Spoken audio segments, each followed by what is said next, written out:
Professor Howard Williams takes you on a journey through time and space, exploring death and memory, past and present. Archaeodeath. Hi folks, welcome to my Monday Live, the first Monday Live I think I've ever done. And this is going to be a very special live about invasion and migration then and now. And I have a very special guest to join me. And I have a new venue because I don't know if you can notice, but I am in a computer lab because in the entire floor of my building here at the university, there's one colleague in apart from me, and they're in the office right next door to me. So I've come up to a computer lab to give them, so they don't have to overhear my ramblings and shouting and screaming and swearing on TikTok Live, and so I can have our chatting quiet because no one's going to come up here in the evening. So I feel like a secret renegade lecturer. Do you want to have a little tour before we begin? So look at all this. Shh. University of Chester. But they won't know. They'll never know. So it's secret lives. Working in the system against the system. I don't know what I'm saying that for. It sounds like I'm doing something wrong, but perfectly entitled to use this resources, but it's not going to be booked this evening. So hopefully my special guest Elio will be here very soon. I've sent an invite. I'll send it again just in case it didn't come through on his system. Hey, here we go. It's happening. Hello! How are you? How are you doing? I'm fine, thank you. How are you? I'm all right, actually. I was just saying that I've of the entire floor of my building, nobody else is in their offices apart from the lecturer who's next to me, and we've got very paper-thin walls. So I've sneaked upstairs to an empty computer lab to. Oh, that's amazing. Oh God, it makes me miss university. You know, all of those times that you just go, you don't have like internet at home or the internet is failing or something, and you used to go to the computer room. I mean, this is me when I was younger, and you know, like computers weren't as computers was super expensive. Jesus Christ, I'm old. I know what you mean though, because this space is right at the. No one knows it's here, right? So if they have some classes in here, and there's a lecture set up, so there's a sort of a standard sort of Oh, right. So you can do lectures in here, so students can sit at their computers, do that. So computer science boffins do yeah. their lectures up here. But outside of that, it's called a quiet study space, but it's so hidden. It's on the top floor. It's the only room, and you have to there's a separate staircase to get to it. So it's like a really bad Really? 90s design building with this secret room. So I thought I'll come up here because the chances of anyone knowing I'm here for 7 days are so slim that that's quite worrying actually. No, but you know what I mean. Yeah, completely. So how are things with you? You all right? Despite all the, your sustained commentary on the horrors and harrowing details of the world events, are you keeping all right? I mean, it's been interesting. It's been interesting because the what I've been finding when I'm covering issues that um, are connected to the watermelon country is because what I've been trying to do is to contextualize them and the wider world events and to try to make some parallels with history and with things that provided the context that allows people to interpret it better, Yeah. whilst also mentioning and trying to convey the message, which sometimes is hard, that for all of this to work, we need to understand that hope is just something that is essential. That's something that we need to have at all times because it's the basis of any kind of idea of liberation. And uh, that we have to also accept that change will come, but it will have to come in gradually because we are pushing against a gigantic system of, like of ridiculous proportions that in which just pushing it a millimeter further is already a success. Yeah. And I think because we because we want to get instant gratification, there like it's difficult for people to understand that, like any mean just the fact for instance, when it comes to the court case that is coming this week, just the fact that we managed to get to that point is the gigantic victory that is going to have wider repercussions across the world, regardless of what happens next. So, I mean, it's just a difficult, sometimes it's a bit of a difficult balance to push, and sometimes I have some sense of humor failures. Well, I think we all do, and it's with such heavy topics. But I mean, this is just like a warm up while people still join us and everything. Yeah. But I just want to, I mean, I'll introduce, hopefully give you a chance to introduce yourself properly, you know, in a second, because most people will know you, but you never know who's turning up. But I wanted to I'm say, not that famous. you know, it's really it's really important to say before I go any further, how when I say inspirational, I think you've got to remember how inspirational your content is, because not only are you doing that critical evaluation, but you are because what you're doing is that optimistic without, you know, doing a soft, oh, it'll be all right. You're saying, look, you know, we never know how far what difference we make in our channels, but I would say that in terms of, you know, long-term follower, long-term fan, but also listening to the story you're telling over the videos in the last 3 months, but also more, before that, but, you know, particularly, you know, it is that sense of, you know, we are making a difference. You can make a difference, and you know, I think I wanted to say that as my starting point to you, is that you are making a difference in terms of what you're doing on this app and others as well, and I think it really does matter to a lot of people. I see people in your comments and the things they leave, you know, it's clearly hitting a lot of people. You know, some people are shocked, some people don't know anything, you know, but wherever your base of education comes, I think that people are getting a lot out of your content. So thank you so much for being there. It's really good. Thank you. I'm despite I'm a bit shy sometimes. I mean, I'm not a bit shy. Like I'm literally, I have no shame.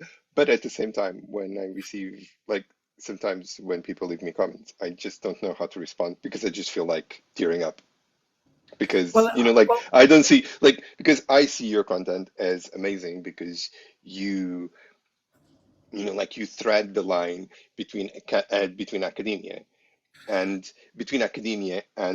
popular culture, whilst at the same time you're conveying a message of something that is, I think, we disregard and we don't look at, which is death, which is a part of life.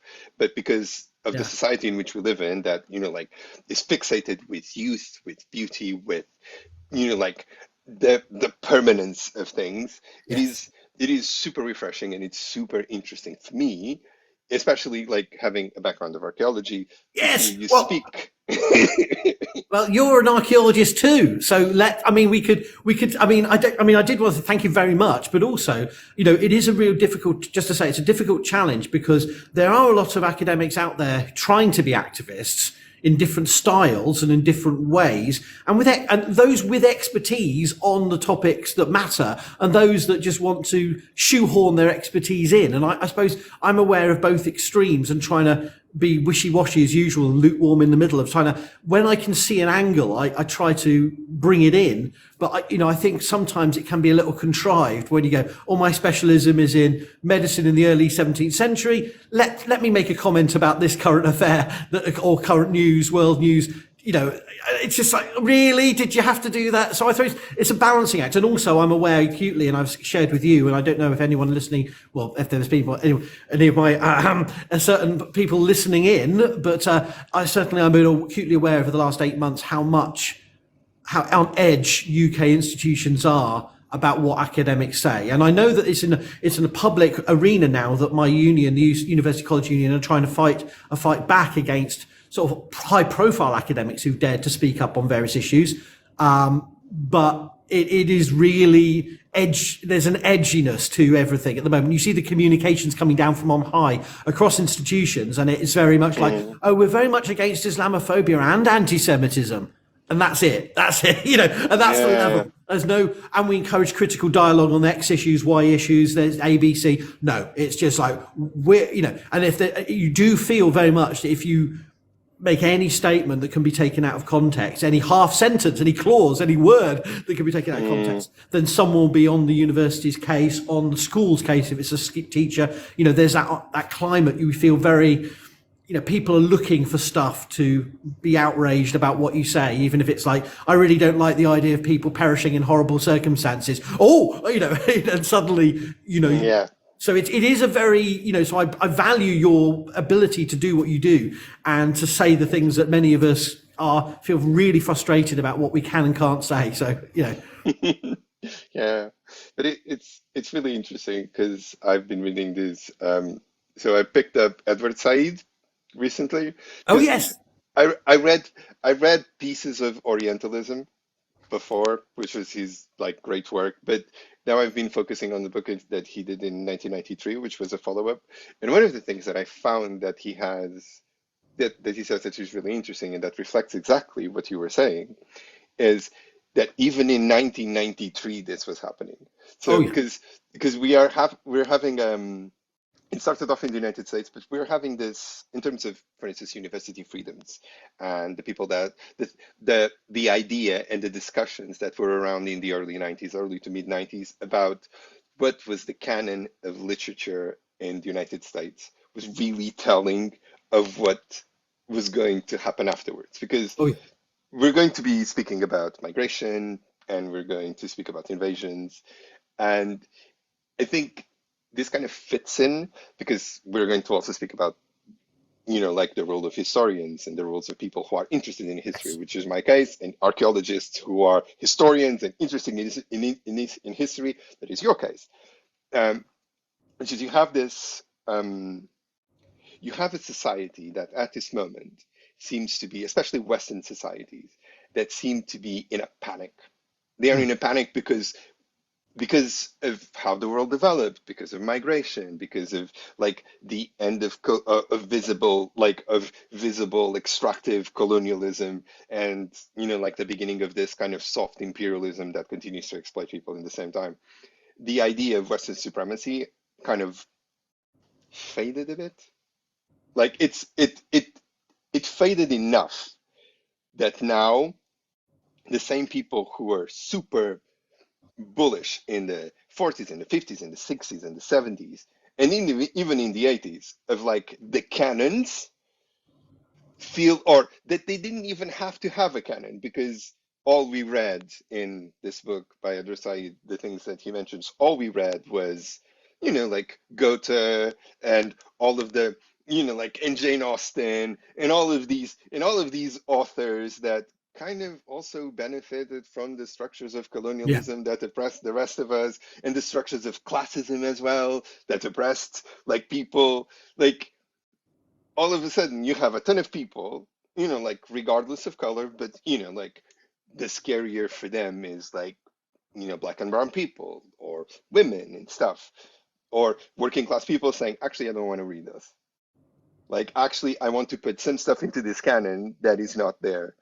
And you have this reaction that even was happening back then and continues to happen now of like, instead of saying, okay, let's sit down and let's see where we can have a conversation to see where we can adjust, where we can analyze all of these sources that we have, and like no, it's just like close ranks.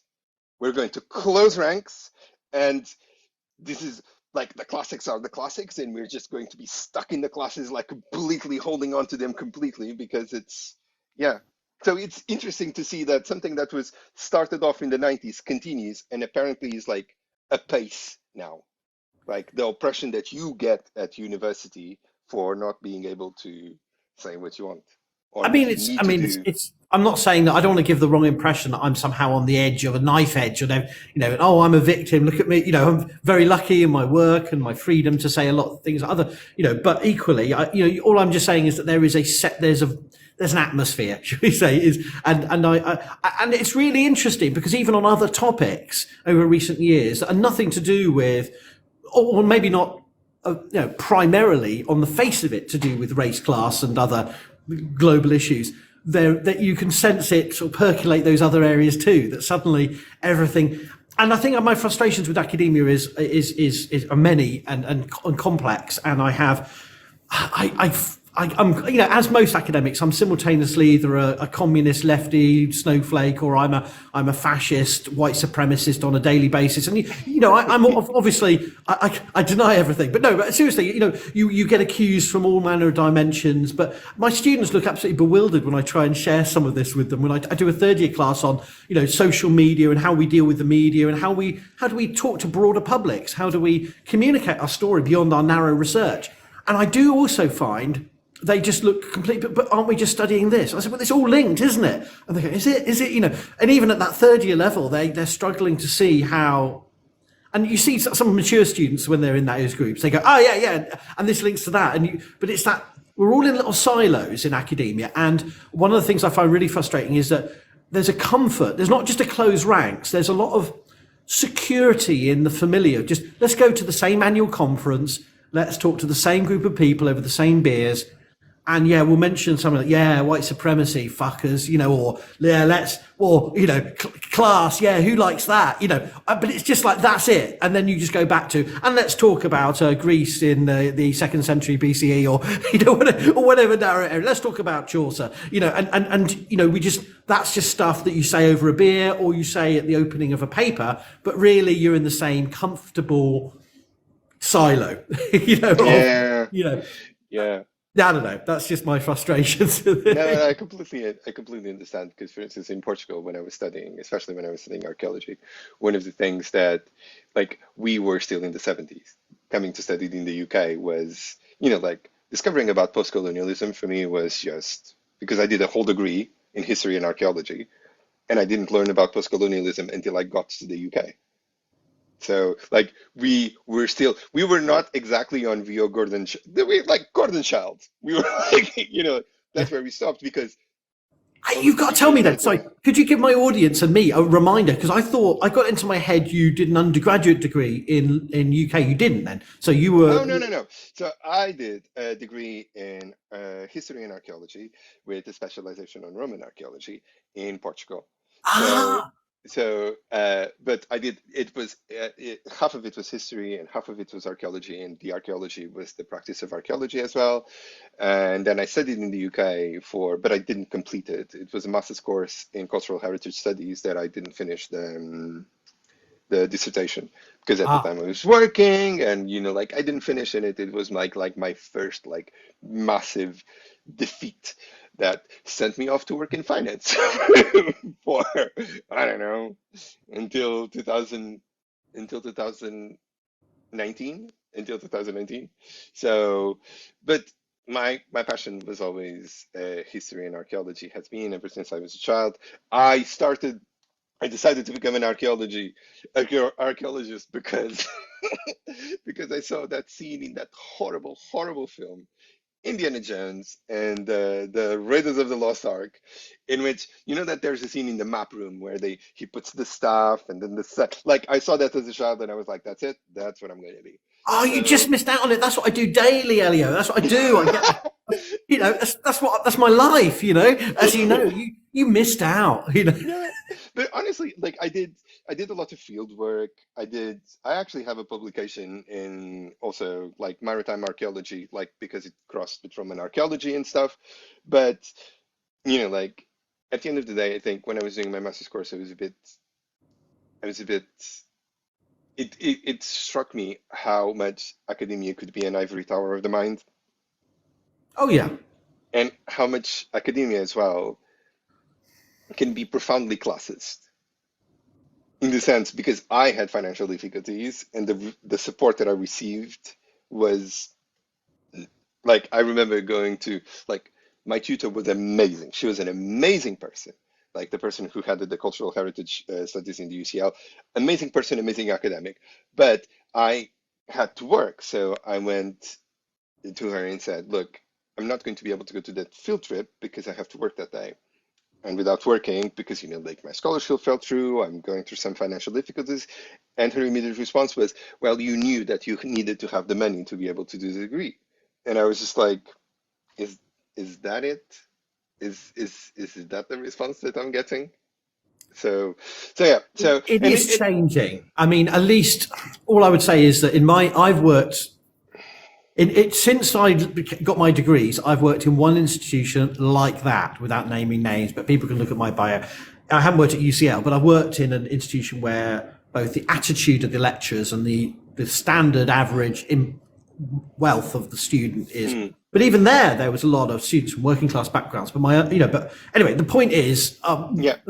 all the things I bitch about my own job and my own colleagues. Can I have a Diet Coke? Sorry, because I'm thirsty. Would you mind if I drink? No, no. Click and fizz away, or whatever the noise equivalents are. Yeah, but no, we put a lot of effort here. I'm very proud of the last 15 years how we support students from various different disadvantaged backgrounds. Not very many. Well, Chester has a particular attraction and doesn't attract certain kinds of students, and we try hard to be as inclusive as possible. Archaeology as a subject is not particularly inclusive. I'm not trying to brag about that. We're very white, for example. We're a very middle class subject, but I think Chester isn't the problem in that regard. There's a whole host of other universities that are way ahead of in the criticism league table, shall we say? But we are trying our best in our small place to do our best. Yeah. But equally, it's not, we're nowhere near it there yet. In terms of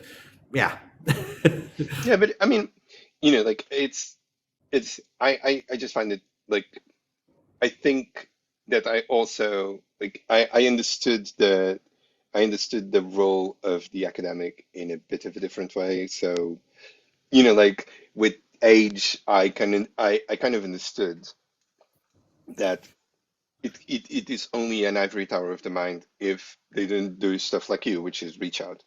Because the world is really complicated. And I think that, as we discussed, we have a role to be able to help people make concerted decisions and like apprehend the world with facts, because the way that history is weaponized against people, the way the lack of knowledge of history is used for propaganda, and we're seeing a clear case where propaganda about history is used. If people like us are silent, if we don't do what we're supposed to do, which is like help the larger public, me from an amateur perspective, you from a professional perspective, if we don't take that step, the results, as we are seeing, can be absolutely catastrophic. Absolutely. And so this is the first thing we wanted to really tackle in this live, wasn't it? This issue of what are the responsibilities of academics, whether you call yourself an amateur. I don't see that as derogatory. Some people think it's derogatory. Avocational apparently is the term I'm told to use. You're an avocational historian, but I don't know if that sounds even more patronizing. I think amateur is an appropriate and not dismissive term. I mean, exactly.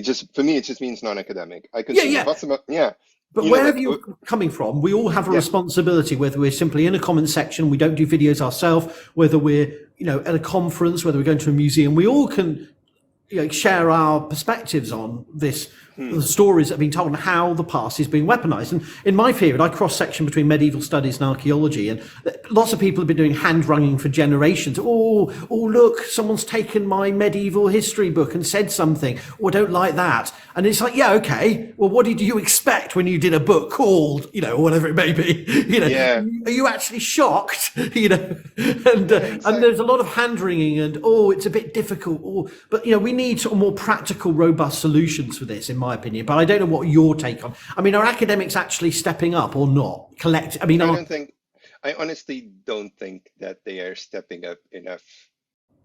It's specifically at this moment, but I'm speaking about this from a perspective of a person who suffers no consequences for what he says, because I live a fairly privileged life, and I'm absolutely open about it. I have the leisure and the time to be able to do this, and also because I work for myself. I work for myself, and I'm not an important person.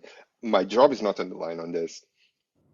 I have the freedom to say things that potentially people don't say. For instance, the other day I was having a conversation about indigeneity regarding this, the settler colonial states and the watermelon state, and the future watermelon state and I started off with an example that I could give, but I have a friend who's a history teacher who said that they could never say this in class.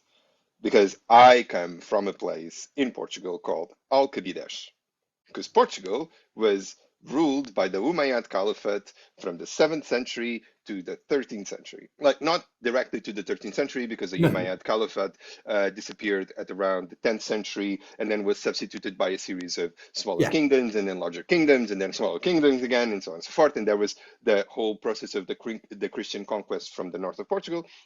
But my hometown is Alcabides. And, and uh, the capital of my country was called Al Uzbuni. Like the village where I got married was called Al Sintra.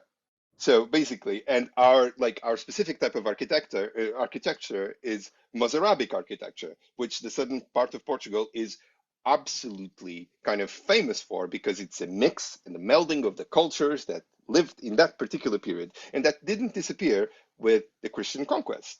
No. No. So if someone all of a sudden came from the north of Africa to knock at my mother's door and said, "You have to move," because at one point this was a part of the Umayyad Caliphate, and I can prove genetically or religiously or whatever that, this was mine a couple, years ago, no one would actually put a question. This wouldn't even be a question. And the only reason why this wouldn't be a question, not because my mother particularly, because, I'm a descendant of chattel slaves, also of oppressors. Because on one side of my family, I'm a descendant of chattel slaves and even of contract slaves, because I can trace slavery in my family up to my grandmother, like contract slavery, which was a specific slavery that existed when people couldn't actually, sell children and families anymore. They would just move people to places where they had to pick, like in my case, cocoa and, to be able to do stuff. But from my father's side of, not from my father, from my grandfather's side of the family, I descended from like a family that exists in Portugal since the 11th century, and they have a coat of arms. And my grandfather was a blue-eyed blonde, so, but because we're like mixed race people, I'm sure that's not the reason why my mother wouldn't be kicked out, because we have the experience as well of people from our side of the family being like black and brown people being expelled. But because it's a white country, or it's a white, what's the name? It's understood to be a white country. Yeah. It's Yeah. understood to be an European country. So because of that, no one would dare make this argument. And I thought that this was an interesting way to approach the subject with some students. And my friend was like, I would never be able to say that in class, because I would get into so much trouble. Yeah. Whilst I'm able to sit in class and basically tell them that, tell them from a practical experience example, this is unfeasible, because you cannot look at this without trying to apply the situation in several points of the world, in the world. Like if some Picts all of a sudden arrived here in the UK and said London is ours, or half of London is ours, we wouldn't even be having this conversation Yeah. if it wasn't. And I find it interesting that there are academics that are unable to speak. There are academics who are powerful who are unwilling to speak, because there is a lot of super mediatic academics that are absolutely silent on this. For instance, one of the people who annoys me, potentially I didn't read it properly, but for instance, Mary Beard. Mary Beard could be speaking about this issue, and because she has the clout, she has the power, she has, she has the influence to be able to say, actually, when the kingdom of Judea was conquered, it was conquered by the Roman Republic, and Yeah. the dispersal that happened after Hadrian during the Samir Bar Kokhba rebellion was a dispersal not of all of the people who lived in the land, No. but of elites that lived in that land. I, And that, You see, this is, I mean, I don't want to pick on that person in particular, but because I haven't paid enough attention, this is one of my many weaknesses, is I don't really pay enough attention to celebrity historians or archaeologists to care. And then people say to me on TikTok in comments, oh, did you watch this? And I go, why would I watch that? And oh, right, because other people rate, and it's not that I don't rate them or don't think that they're good communicators. It's just that the huge pedestal, these select few historians, the, the Mary Beards, the David Olusogas, the, Alice Roberts is I'm nothing against them, but they are if there was 100 of them and 10 of them were speaking up, you go, okay, but it's like there's such a small little niche of British TV personality speakers on old stuff, that when they're silent, it's a deafening silence. And that's what's so frustrating. And even if maybe I'm wrong, because I haven't paid attention enough to what they say, even if they don't want to take on what was happening in the Levant in the the centuries before and after the Roman takeover, they could be talking about some of these broader misunderstandings that I've had to deal with again and again on TikTok. What is an invasion? People, I mean, at least not everyone, many people are very intelligent and know this stuff, but a lot of the standard rhetorics, the cheap, easy, lazy rhetorics that have been cooked up on alt-right discussion boards or whatever, is that everything's a colonization, everything's an invasion. When Homo erectus spread out of Africa, that was an invasion, because they could, by flattening that narrative down to anything, when minor birds move from one island to another, or when turtles, everything is biological, everything is essentialist, everything is ahistorical, so that then it gives them a lovely platform of utter imbecilic, and if she said something more about that, or these other big names were able to push back on those kind of points, they may not want to tackle, they may be timid, or their publicist or whatever, their book contractor says, oh, don't speak about this issue. You'd think they'd at least be able to step back. Well, you may know a number of places around the world where there's wars going on. Now, let's talk about invasions and migrations, forced refugee. And then you can start a conversation, step back, and everyone gets the message and everyone learns. But they don't, a lot of them. It's either very specific or it's not applicable. And most people, when I do a video, I've done a lot of videos about that particular area of the world. And we're worried, sorry, if everyone is wondering why we're being so euphemistic, it's because we're very acutely aware that lives are being carefully monitored for various words and so on. So we've got to be very careful. But my point would be that, I've done a lot of videos, quite, I think some of my academic colleagues said, that's too on the nose, Howard. People know what you're talking about. I said, well, that's good, because other people don't seem to get it, that I'm actually talking about these situations by not mentioning the country or the place, but I'm talking about the Vikings. But what I'm saying about the Vikings actually applies also in discussions of the Eastern Mediterranean. Exactly. I mean, what I find really interesting is that I was looking down and I just caught a comment, because I don't know how to do this. I must admit, I'm very bad. But I got a comment that I wanted to pick up on, because it was a person who said the Picts weren't erased recently and weren't systematically expelled from wherever they went. And I find that really interesting, because I think it was a person called Baron Corvo who mentioned that, which I found really interesting, because this is akin to the type of historical comparison that doesn't have that doesn't have the full context, and that needs a full context to be fleshed out. Because, for instance, one of the things that I've been working on is a video that I'm doing when it comes to the idea of belonging, the idea of Zionism, and specifically the idea, should I call it that, settler colonial mentality philosophy, in which I go through the histories of people of a specific faith under the domination of caliphates and living in Western Europe, and looking at the idea of the systematic erasure of this people, that are different from the settler colonial the settler colonial state. Because speaking about Jewishness is not speaking about a settler colonial state. They're completely different. They're two completely different subject matters that happen to touch.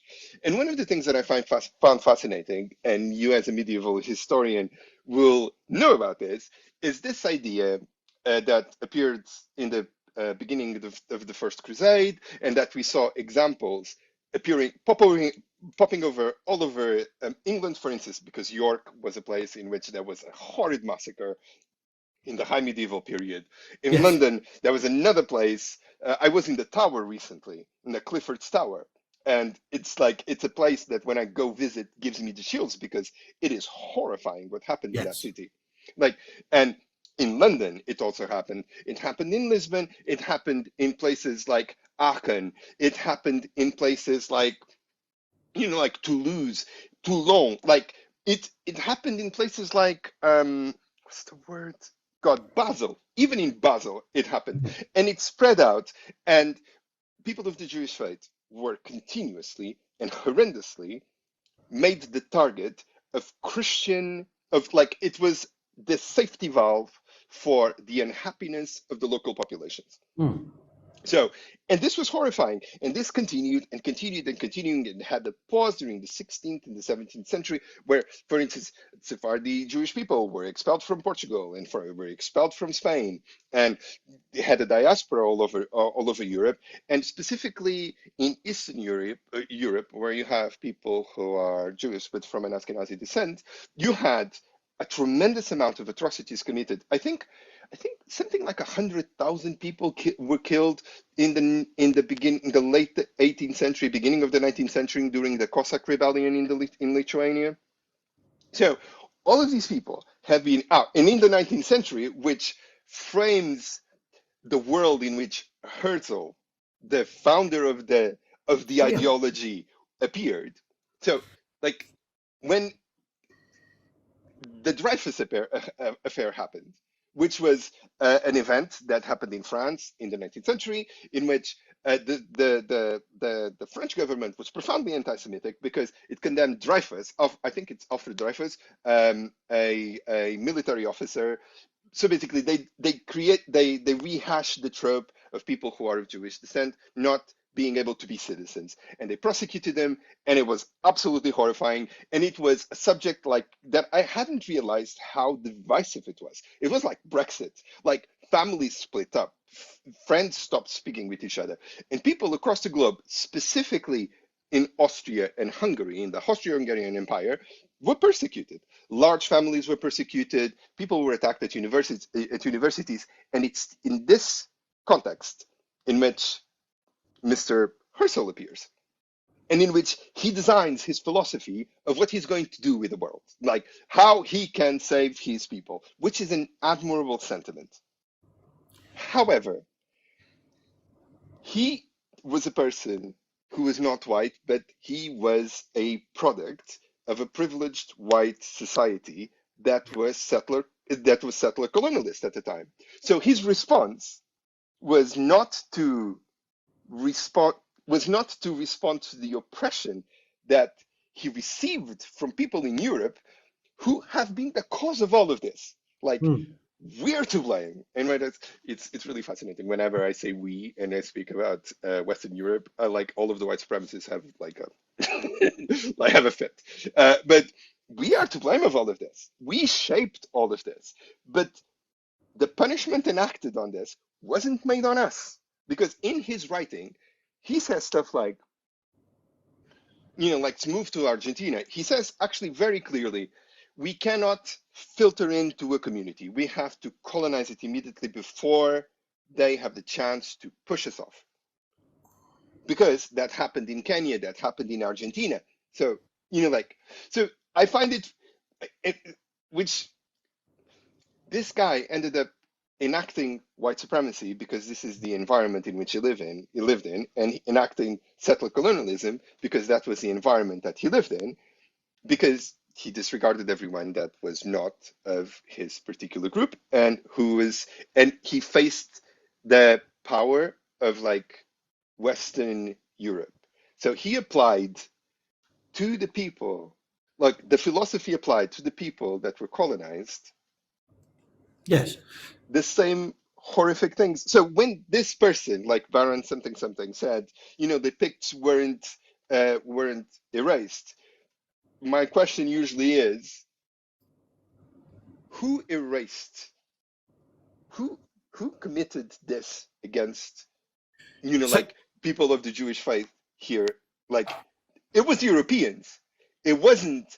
It was Europeans, and the gift that was given to them was a gift that only a white supremacist settler colonial society can give, which is, here's this land that belongs to another group of people. You know, So like, what I take from what you say, if I can sort of take it out of the Dreyfus, is that historians and archaeologists have a responsibility to provide the context, the causes of current events on different temporalities, different cycles. Sometimes we have to go back millennia, sometimes we have to go back centuries, but certainly we have to go back more than one day, which is what the British and US and various other Western politicians were claiming we should not do. We should not go back one day to the earliest part of October, the late part of September. We can't, so it's not just about, 48 years, 50, well, no, sorry, since 48. It's about understanding. And the other thing I want to emphasize, I'd like if you disagree with, is it's understanding the enmeshing of the material conditions in which people are living. The Jewish communities are living in the 12th century, Jewish communities living in the 19th century in Europe, at the material conditions and the philosophies, the ideologies that are being generated interacting with those material conditions. And it's not about, and if I can say quickly, weave in a third reaction, this is not the same thing as saying, it's complicated. And you've made this point absolutely profoundly. By putting deep time and medium term and short term historical context on things isn't about saying, it's a bit, everyone's a bit to blame, aren't they? It's a bit complicated. Let's just sit back and twiddle our thumbs and go, everyone's a bit involved. Exactly. It's not. It's about helping to understand. Yeah. So those are my reactions. No. I completely agree with you, which is, it's one of the things that I am so thankful, because it is difficult to be thankful in a moment of horror. And this is a moment of horror because I haven't lived through something like this ever. Because even when the Rwandan genocide happened, I wasn't seeing it in my screen. I wasn't seeing it immediately every day, receiving the information and seeing the people say the horrid things that they say. But one of the biggest victories, it's not a victory, but one of the biggest positives that came out of it is that narrative died. No one can say this is complicated, because it's not. At the end of the day, people are dying on the ground, and that's not complicated. That's not complicated. No. There's a context to it, but Yeah. it's not complicated. It's not complicated to be able to stop that. But I completely agree with what you say, that it is our role to be able to explain the path that led us to here and how this fits into a wider pattern caused by a system from which we benefit. Because for me, one of the things that has enraged me the most is how, and that I felt cheated from my training in history, was this idea that was sold to us, and I think specifically people of our age, because we still ended up with the tail end of the kind of ladybird style of history in which we're always the heroes, our nations are always the heroes, that Europe managed to paint itself with the mantle of probity. We're to blame for all of this. If there's a guilty party, when I say we're to blame, is our decisions, our historical decisions, are playing out at this moment. It's not as if this is a revelation to me, but I've never focused on 19th, 20th, 21st century history. And it's not as if, and I study the history of archaeology, that's the period, the recent centuries, where I study the history of my discipline. I've done some research on the imperialist, nationalistic, colonial intersection of British archaeology at its very roots in the 19th century. But my point would be, yes, I'm still learning all the time about how this plays out. It's not, and it's got so many tendrils to it, so many angles to it, including one of the things I find frustrating about the British history and archaeology community is the assumption, and you think this would have been long behind us, that if it's in Britain, if it's in Ireland, if it's in parts of the island of Britain, such as I'm not saying islands in Britain. That was Yeah, my yeah, bad yeah. syntax. Sorry, I know I've got lovely Irish people in my comments. If we're in the island of Ireland or the island of Britain or parts thereof or islands around, that we somehow think, well, this is only receiving benefits of colonialism and imperialism happening elsewhere, and that anything actually happening in these islands isn't also an integral part of the ideologies and the processes.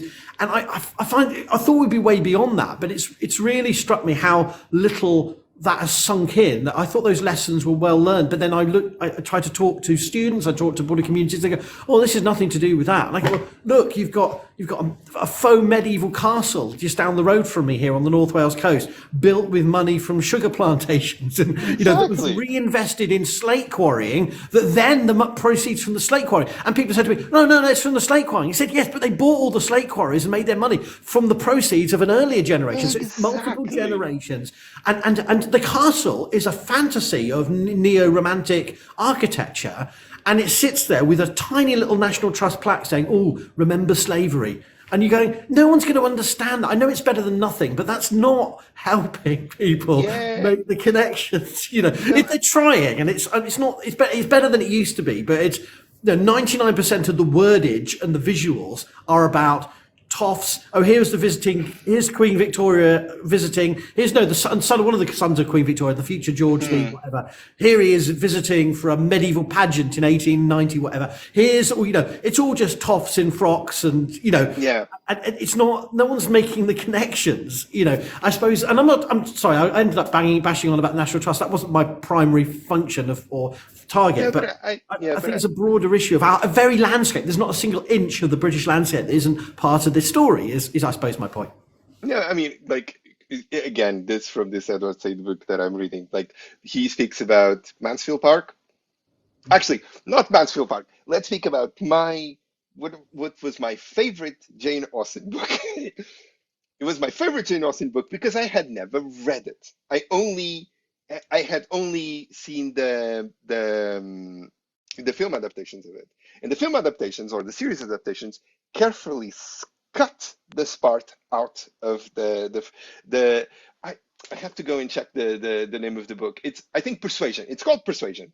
Persuasion is my favorite one because like you have the underdog. She's Anne. She's a girl who can't get like she was dissuaded from marrying a person who was below her class. Blah blah blah. And then it's the whole plot about her getting back together with the guy and so on and so forth. But there is this particular part in which and meets this woman who fell on hard times. She fell on hard times, she's in Bath, blah, blah, blah. She doesn't have a lot of money, but the book explains why. Because she had investments in the Caribbean, and the investments fell through because they were taken over by another person. And then the hero of the story helps her get her investments in the Caribbean, in sugar, in the Caribbean, to get to work. And he's a hero because of that. And she is able to live in style again because she receives that. And I was just like, you're speaking about people who look like me. Like when you speak about, like Darcy and his 10,000 a year, what are you speaking about? When we speak about Mansfield Park, what are we speaking about? Like, and all of these, you can see all of these trends in like the literature that we consume, even the literature that portrays like people, like it's always done from a colonialist perspective that never has and that we are taught not to question. So I'm really heartened by what I'm seeing, for instance, um, like in this whole movement that is trying to kind of reason with this issue of what's happening in the watermelon country at this moment, because I think it's a step in the right direction. Like I was really impressed and like almost moved to tears with a video that you did about the erasure of cemeteries. Oh gosh, yeah. I was not going to do that video, but I just thought about it for days, and I was going, yeah, I think I'll say this. But it's difficult. It's a horrible topic, and yeah. Yeah, Sorry, yeah. no, but Sorry. I thought Thank you. Yeah. it was an amazing it was a very moving video because I immediately thought about like I immediately made the parallel of the reactions that people were having to statues during the Black Lives Matter movement. Because at that time, the same people who are defending the destruction, the wholesale destructions of cemeteries in the watermelon country were upheld because the statue was of a slaver, a statue that didn't even represent the person physically because they didn't know what this person looked like, was thrown on the ground. And this idea of the damnation of the memory, which is something that goes back to ancient Egypt. Like we find examples of people being erased from the historical record, even in ancient Egyptian times. The expression is a Latin expression, damnatio memoriae, which was something that we've done because, like there's no statues of the mustache man at this moment standing anywhere, and there were a ton of them. Doubt it. So basically, no one complained that history was being bulldozed. No, and the entire name, the first name, has been gone out of fashion after centuries of. And this is where I took issue with David Olusoga when he wrote in the Guardian immediately after the damned Colston statue was pulled down in Bristol. And he said something, he had a rhetorical line that I thought was really disingenuous because he said, "Oh, it's not history. We're not erasing history."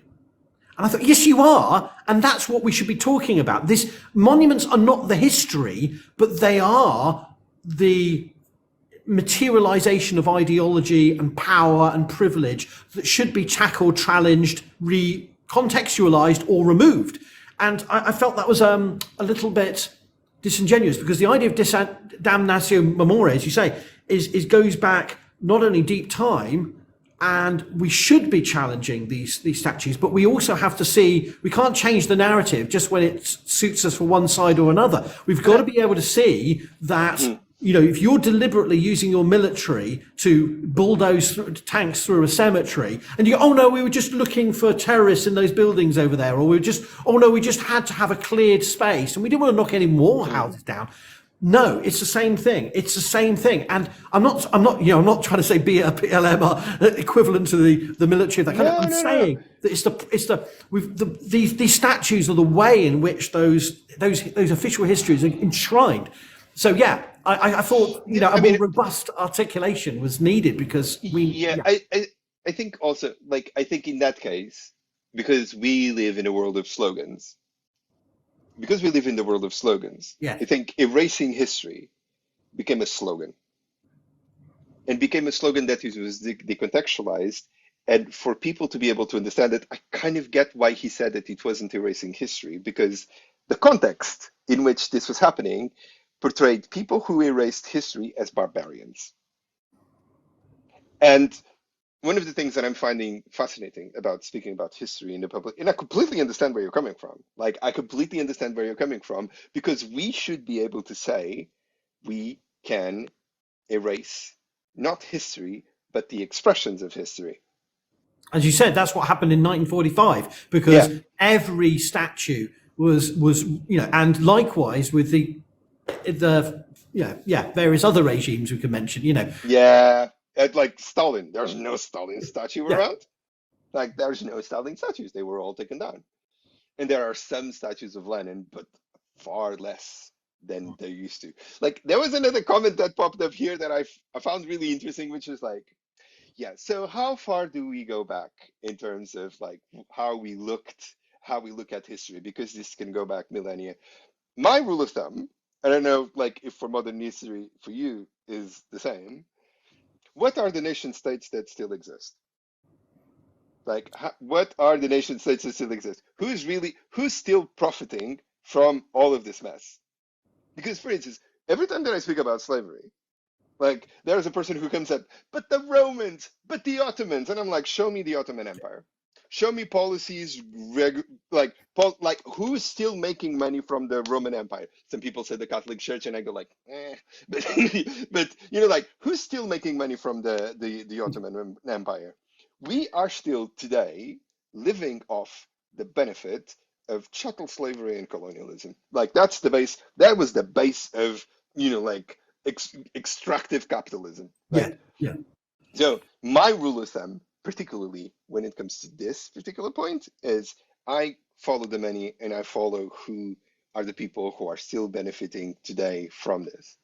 And in this case, like in the case of the settler colonial state, I find it wholly unworthy, the idea that you can claim something back after 3,000 years and claim indigeneity. Like, what does that mean? What does that mean? Specifically in the context of this, I have questions because, like, what does that mean? And what Yeah, does that mean in terms, because it makes me very concerned. but Um, it but makes me it's very about when the concerned. rhetoric. Sorry, go on. I I don't was know, getting like, enthusiastic and no, cutting no, across. no, no, no, But no. it goes to your point about Olusoga because the rhetoric of the context makes so much difference. So we have seen the wholesale co-option of late 20th century indigenous rhetorics of political activism stolen, culturally appropriated from the people pushing back against their land being stolen, their resources being stolen, their genocide in the 19th, early 20th centuries in North America, in Australia, in New Zealand, and so on, by Europeans trying to reach for this indigenous Yeah, rhetorics.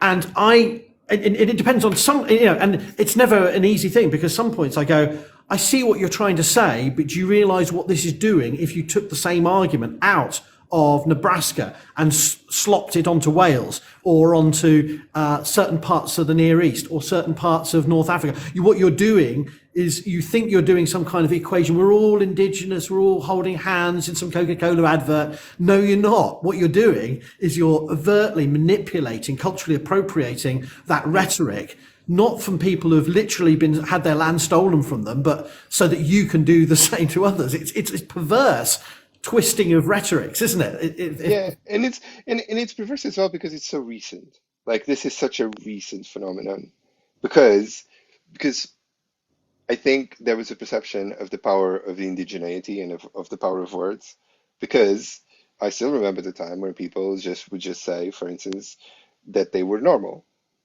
Like, I was the other when I was growing up in Portugal. Like, I was the other because I was black. But if you were white and Portuguese, you were normal. You didn't have a specific identity because you didn't need to have a specific identity. But what I'm like, I was speaking, I don't know who I was speaking with. Potentially it was Tom, potentially it was Val, potentially it was it was Jade. I think it was Jade. Because we were speaking about um like how the financial crisis that we had in 2008 like helped, and this, like, I'm connecting it to this book that I read by Kojo Koram, which is The Uncommon Wealth, which speaks about like extractive capitalism and how, for instance, Britain was able to be a step away from, like, how Britain, not just Britain, but this I can expand to Europe, like a step away from the horrid parts of colonization because they just consumed the product.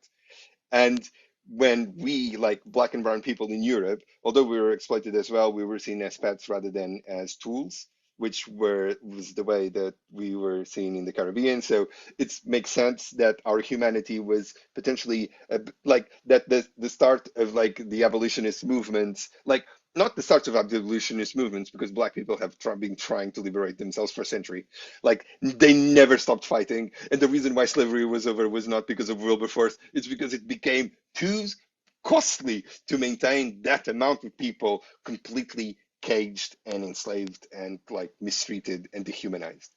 But um we, it was like we were speaking about like how like this we are in a period in history in which the settler colonial project can't be done in the same way that it was done before, and that the same tactics that we used on people who are black and brown, people who are Asian, people, like, are starting to be used in the populations that do not belong to the 1% here in Yeah. Western countries.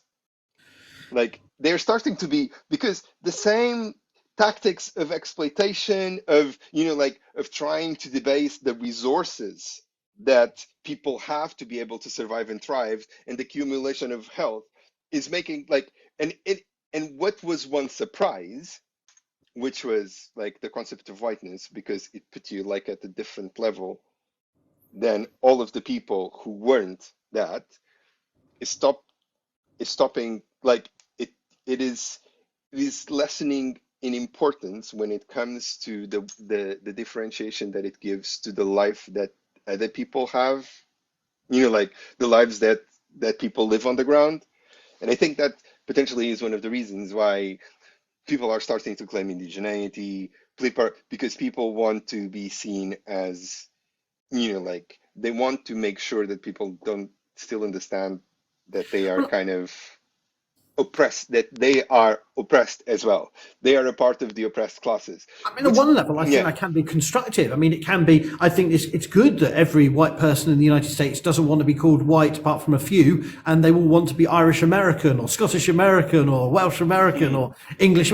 No one wants to be English American, but well, apart from those that but you know what I mean? At one level, it's a healthy. It can be a healthy thing. I'm not denouncing it completely. To reconnect to indigenous belief systems from Northern Europe of origin, recreate them. But you don't have to. And I've got many mutuals who are fine to that, and I don't denounce it all as a wholesale. It's all white supremacy. No one's doing anything. Everything's white supremacy at one level. But yeah, I think what we can do is to be critically aware of how that is then being mobilised. So I had a mutual. I dropped in on a mutual's video who was making the point how annoyed British people are when he says that America is older than Britain, and how this really gets them annoyed because actually the modern iteration of the British nation is younger than 83, 78, whatever, my brain, my dates. Anyway, but I thought, well, that's a clever line to annoy a few British nationalists, but also it does then let off British nationalists off the hook for anything the British state did in the 17th century or the early 18th century. Oh, that's not us. And I think that's the problem, isn't it? Where we got this game playing. You can say, well, actually, of course, the distinction is, I agree totally, going back to your point about who are the nations that are still around, who are the royal families, the elite classes that can see themselves. And sometimes the time doesn't, you can make a good argument that a century ago it wasn't the same nation, wasn't the same elite. Therefore, in some other cases, as with Britain, you could argue that 1,000 years ago it kind of was, since the Norman conquest, it's kind of been the same regime under different clothing, different names, different guises. I know that's a crude generalization. no, I see where you're coming from. I wouldn't say like, oh, I'm sorry, since the death of Elizabeth II, King Charles III has absolutely no responsibility to address what happened in Kenya, and he has no. That is just so perverse. Of course it's the same institutions, the same toffs, the same people. So I'm not saying they're all evil. I'm just saying that we've got to be aware of those institutional legacies, and they're the difference between, as you say, the Picts or the Scythians or the whatever ancient peoples may have done, that we find Yeah, in the archaeological record. I think everyone should be entitled to create the identities that they have, because like all of our identities are constructs. But I say this by saying that constructs have a practical effect. Like, like when people say, "Oh, why are you speaking about race? Because races don't exist. Race is a construct." So is justice. Justice is also a construct. The thing that I see is the weaponization, especially from like less savory, extreme right wing forces that are now they're gearing up. They're gearing up. They've been gearing up for a while. The weaponization of this and how this is turned into policy, like how these fudges and these like are they are used to try to silence voices that are uncomfortable, because I think that in Western countries there is a big discomfort with people speaking. There's a big discomfort with people who didn't speak previously speaking, like people like women generally across the board. Women speaking problem, as unless they're like like the system doesn't have problems with a Julia Hartley Brewer, for instance. Like unless they're parroting just horrendous stuff, but black and brown people, like people, queer people, like because don't we democratize the access that we had to each other in a horrible way, because like we basically sold our souls to be able to do stuff for free, like to be able to do stuff for free on the internet, like on platforms like this one. They get all of our data, which is precious. Like like we spend hours and days doing this. but because we all now have this voice, we all have this voice, and we all now like have the ability to criticize loudly people who aren't used to being criticized. And like I think that helped create this environment in which people feel compelled to either diminish the identities and of people, like of people of color, of people who are marginalized, or to try to make sure that they are a bit silenced, because the people who are in charge are still in charge, but they're not in charge with silence in the background. I have a ton of voices of people saying, actually, we disagree with you. But I find this whole thing, like this whole interactions that we have as a group, as especially in my experience, which is the experience here in the West, really, absolutely, it's both terrifying but fascinating. Because it's fascinating because we got into a cycle in which, like, Western societies consistently consume, consistently consume, like, eat themselves and the world, including our identities, our pain. Like, there is a threshold.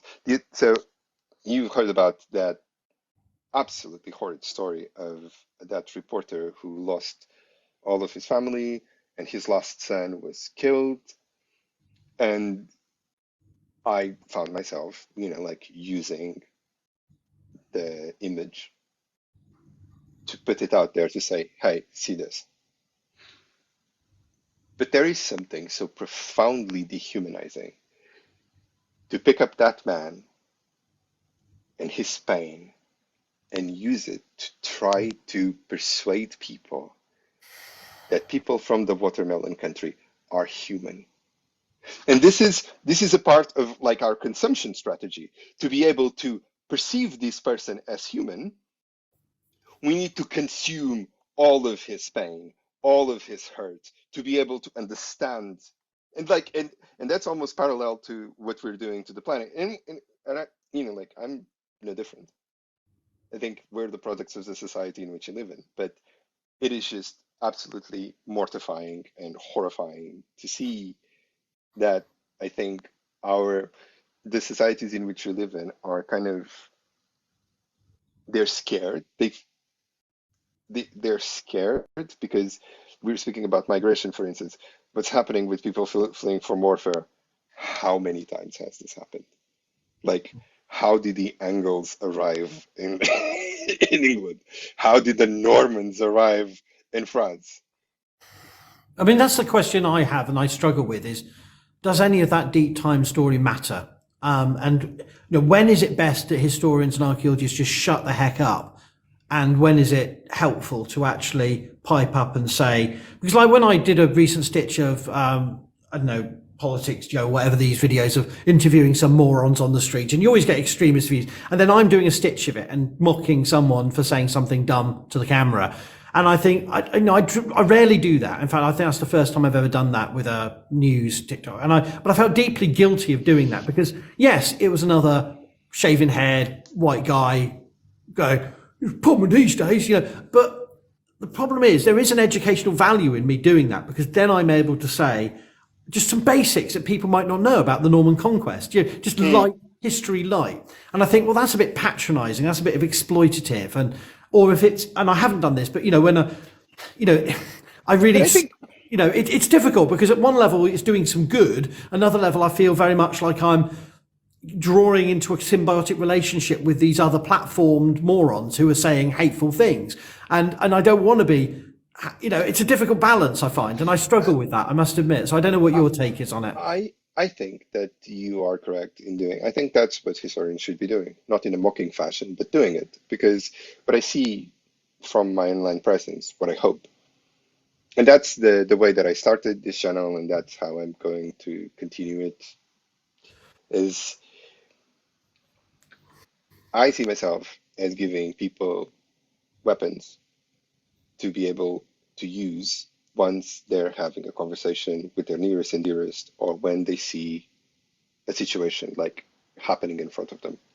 Because what you just gave to a person whilst you were doing that video was the tools for another person who is silent because they have the thoughts, they might have the knowledge, but they don't know how to articulate it in a way that is not offensive and that is factual.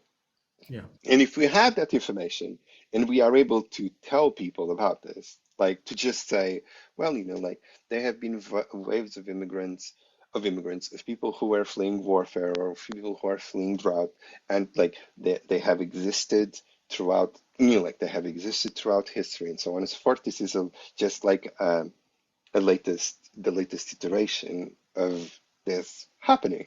So this is not, like this is not something that you should be fearful, and this is not. And when this person says something, because I think the difficult it's not a work that is going to be. I think it's not a work that is very well lauded, but it's a work that like will allow people to kind of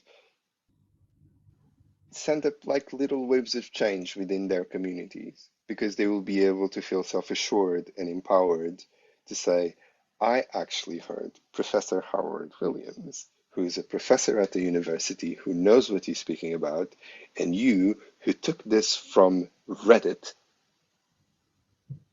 cannot compare the information that I have, because I got this information. And sometimes there are people who just listen to this for years on end, but they just don't have the base to respond to it. And I think this is where the work that you do here is so important, because I was just going to say that I think I'm probably the least important person, because really what we need to be doing is getting more academics to speak on these topics, and in a way that isn't counterproductive, because I think there's many ways that academics always manage to find a way to make it backfire on themselves or on others that are not the target.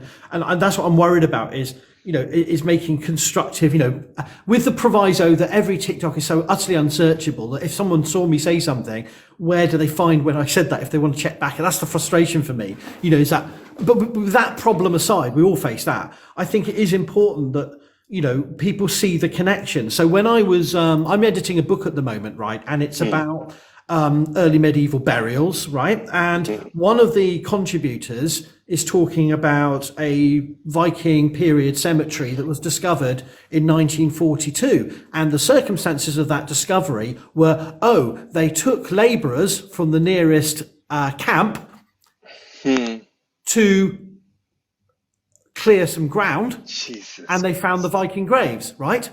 And it gets worse. What were they clearing the ground of? Graves of a certain ethnic population, the same group as they're in the labour camp. And what were they going to be doing with those gravestones? Well, they were going to crush them down to make road surfacing. And in that process, they found the Viking period graves, and suddenly the Arnhem SS are interested because, this is Poland, Vikings, it's about the land claims. So suddenly you've got this little candidate, and he explains it neutrally, but there's this horrible moment when we did this book by interview, and this archaeologist was explaining this, and then we were writing out the transcript, and you realize that they're condensed. The people doing the clearance, the stuff they were clearing was a cemetery of their, not necessarily their personal ancestors, but of their ethno-religious group. And it was to discover traces of the distant past so that a particular narrative of Aryan origins could be perpetuated. And you see, here we are, only within living memory, actually, just still. And we see tanks driving through cemeteries, and people need to see the connections, not with a crude, it's the same, not that, which, some people do sort of in sound bites end up sounding like that. All this is the same, but understanding that monuments, cultural heritage is connected to people's memories. It's connected to people's identities. And whether it's just casual action or deliberate strategy, you can always say, in that case, hypothetically, no, we just needed some casual road material, and there just happened to be these big bits of stone sitting in both rows.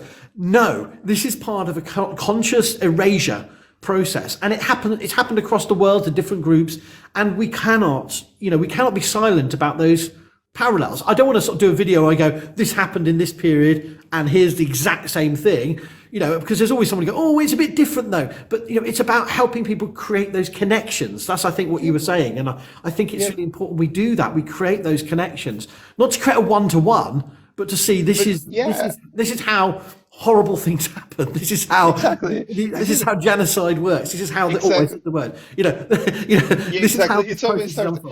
But Yeah. you just sparked a memory in my head, because I once had in my cultural heritage class, and this was my wake-up call for the situation that is happening in the settler colonial country. We had an academic that was from the settler colonial country, but he was Arab. So basically, he was a second-class citizen. And he told us a story about how there was this monument in the capital of the settler colonial country, which, have you seen the weird parallels between the East India Company and the settler colonial country? Like the parallels that can be made, like for the use that they have for the settler colonial powers that are incredible. But anyway, so there was this monument called David's Tower. And that people would go like, oh, David Tower, David Tower, David Tower. And this person, who's an academic and who speaks Arabic fluently, and he was doing like he was going on a tour, and someone said, so this was built by, like King David. And there was a plaque on that tower saying, this was built by Pasha blah, blah, blah in the year blah, blah, blah. And flat out blanked him completely.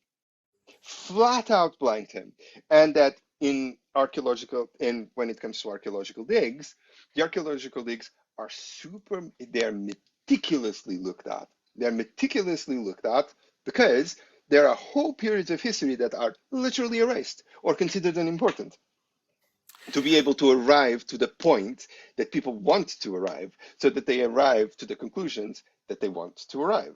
So when I heard this, I was just like, there's. Well, I have to say, and I don't know if we've discussed this, but of course I visited that very heritage site only 13 months ago, and they are repackaging it yet again, or they were. And it's all about inclusion and multiculturalism, but it's not. I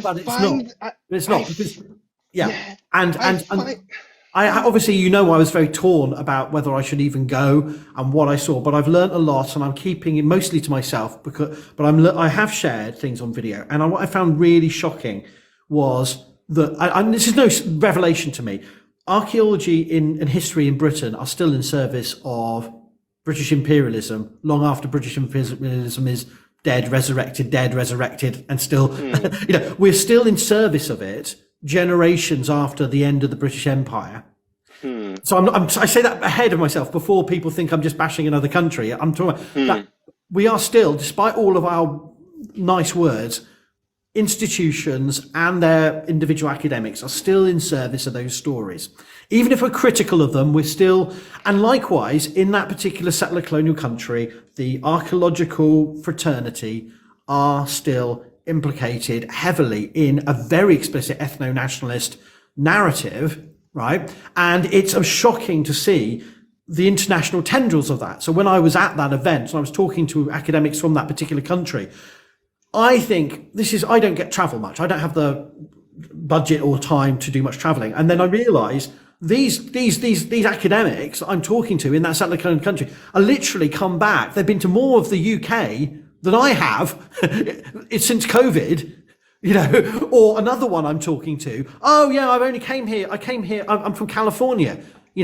America and Britain are absolutely at every level part of the history making of that country. Yeah, absolutely. We fund it. We support Germany too, France too, the big institutions, and they're all in this polite conversation. And so when I'm talking to a guy and he's like very high, this is literally, literally one of the most important people in that particular country for my discipline. And he says, I've just been to Oxford to give a seminar. Oh, right. Okay. Not that I'm shocked. I'm publishing in the same places I publish, going to the same conference. It's not my specialism, but, same kind of conference. It's not a shock to me, but it just brought home to me, we're all in that small world. We're never, this idea that we can be free of the guilt, free of the association. We're all implicated in the networks. So in my time, different time, Elio, I'm not trying to implicate myself in some dirty little cabal. I'm just saying this is academia. I can be at conference in the same conference room as a person whose aunt was went to the chambers and died with the whole of the family. And on the other side of the room, there'll be an academic who I know was literally taught by a Nazi. And they're all in the same room, in the same medieval conference or whatever. And I'm not saying that that's a bad person, that's a good person. It's the complex. We're literally only a sniff away. We're a step away from the origins of these nations. It's not. I think for younger people, we've got to remember this. Younger people watching, you remember. It's really, we are not far away from those events of 1945, 1948. It's all very recent history. Yeah, but the thing that I find really interesting about this is that, like, the stories that we tell ourselves, and I think that's why there are so many people from my generation and there are so many people so angry at this moment, is because we established a very clear-cut narrative of what happened from 1939 to 1945. And again, not minimizing what Germany did. What Germany did was absolutely horrendous, but we created this idea that nation states can be heroes and nation states can be villains. Yeah. When nation states are not heroes or villains, they are machines of self-preservation that do things that are egregious. And Germany did something absolutely egregious and inhumane that shocked us all into realizing that there is no limit for evil to be carried out in a short amount of time. But while condemning this, the winners of this war disregarded entirely all of the structures that they had in the first place. Jim Crow was still happening. Jim Crow continued happening until the 60s. And the people who stopped Jim Crow were the people who suffered from it, because the people in power either didn't care or wanted it maintained. This is not like, oh yeah, we decided to, because we have this narrative, which reminded me of one situation in which I was working in finance, and I was sitting with this gentleman, and there were conversations about Brexit going on, which I found always fascinating in the office because I always wanted to scream. And this person was saying, well, white, rich, like baby boomerish, saying, well, we solved all of these problems. We helped you out. And I was just like, you didn't help me out. Like, you potentially were associated with people who did something, but you weren't a motor, and what you gave me was not a gift. And I noticed that this was something that connected to another thing that I read at the time, which was an article in, I think it was The Guardian. It was the article that convinced me that Trump was going to win. It was an article that I read in March 2016, which still today, shittiest year that I've ever had. All of my assumptions just crumbled in that year. I said a bad word. So basically, and this article it was called The Secret Trump Voter. And there was a guy who owned a yoga and Pilates class in California, who was secretly a Trump voter, but he couldn't say to anyone because it would ruin his brand. All men, secret Trump voters. And there was one who was a professor at a university in San Francisco, one of the famous ones. And he said that people were not thankful enough, that Black people and women complained too much, and that they were not acknowledgeable enough of his role in fighting for their rights. So and that he was going to vote for Trump because he wanted to He wanted people to feel a bit shaken, people to feel like things weren't getting better. And I read this and I was like, dude, that is powerful. There is an ill intent behind this. That is, but I also compared this with the attitudes that certain countries have, like for instance Britain and for instance the US, in which they see themselves as having granted to the world the stability and freedom and happiness that they have nowadays, without being self reflective enough to understand that they made effort and they made sacrifices, but they also benefited tremendously from the status quo, and they benefited tremendously from the narrative of heroism. Because once you are considered the hero of the world, the person who saved the world, all of your mistakes, all of your misgivings, all of the things that you did in Kenya, for instance, during the Mau Revolution, or that you did in Jim Crow South, or that in Canada they did in the internment schools that they had for Native people, all of that gets swept away under the cover. So we've been fomenting this story of grace, the story that is a narrative that is uncomplicated, like that has a beginning, a middle, and an end. And I think the settler colonial state is a part of that narrative, because it's here's us who did something, like we defeated the most bestial evil that ever existed, not counting what happened, what we're doing at the time in other places of the world, including Bengal, that millions of people died, whatever. Yeah. And we created an image of our goodness in this place that is so, quote unquote, difficult. It is a bad neighborhood with, like lots of governments that are not like ours, because we are virtuous. We have a democracy. We are virtuous. Like, we kind of perpetuated this narrative. And that is kind of a shining example of how we were able to change and improve the world. So, of course, that they're doing what you're saying they're doing, that they're traveling all over the world, speaking with the people, not speaking with the majority of the people because they are content. And this is again the part in which I say I'm so happy that this narrative of it's complicated is just dead in the water, because every time that the person says it's complicated, I immediately reply 11,000 children.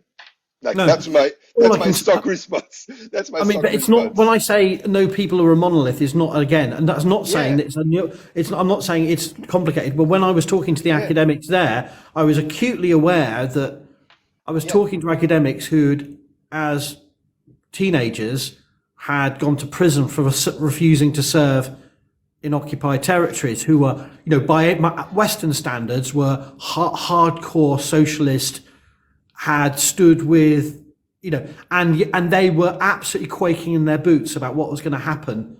But they knew yeah, what was going to happen. They saw that, and yeah.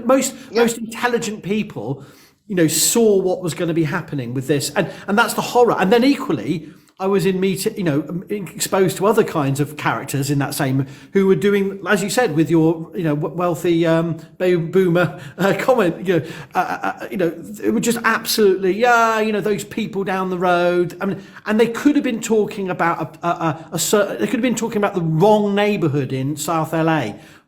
They just, oh yeah, Yeah, no, it's the same. It's an intimate. So one level, I'm saying, of course, it's very different, very very varied, but you could see the same rhetorics about otherness, play out but in the way and people talk. Yeah, and sorry, who I'm and who? ranting, but No, no, no, no, no, no, not at all. Like, I appreciate the clarification, because, but it's like my question is always who holds the power.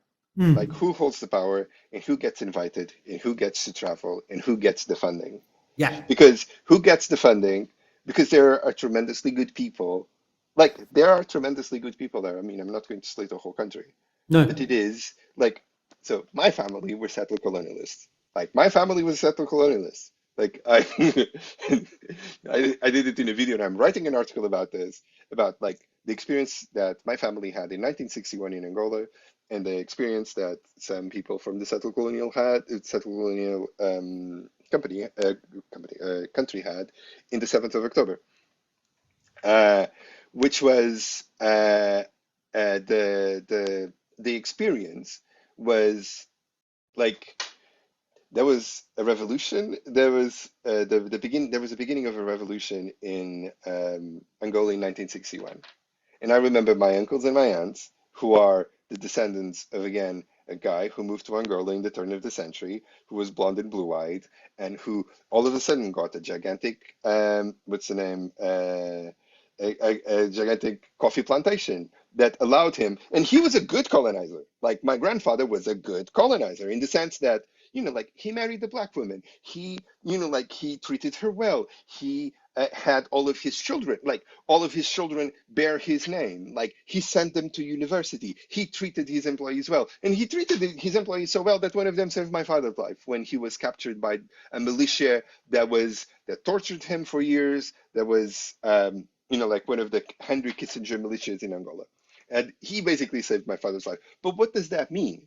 Like when I speak to my family, specifically the elder members of their family, they know no better because they were dispossessed by colonization. When they got to Portugal, they became a minority and they lost everything that they had.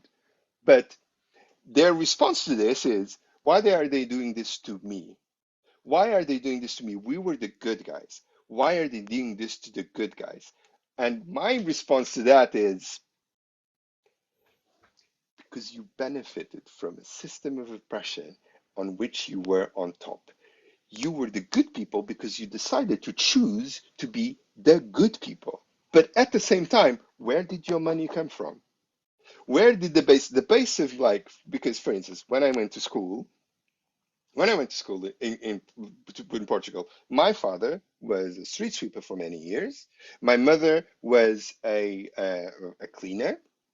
Like we live in tremendous amount of poverty because we were refugees from Angola. My father suffered from immense racism. My mother suffered from immense racism in Portugal, although we couldn't frame it at the time like that because in Portugal we believe that we don't have racism, which is another completely different subject from the people who brought you chattel slavery.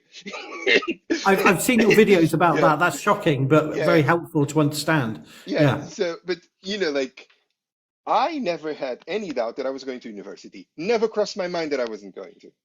Because the expectations that were set to my father, who was sent to one of the best colleges in Luanda, the capital of Angola, were that he was going to go to university. The Right. expectations that they had, like they had an education structure that allowed them to be able to, like, despite of the fact that they were dispossessed, build wealth and build the type of attitude that would push their children to be able to be successful. So I'm still benefiting from the type of education. Like one of my uncles was a governor.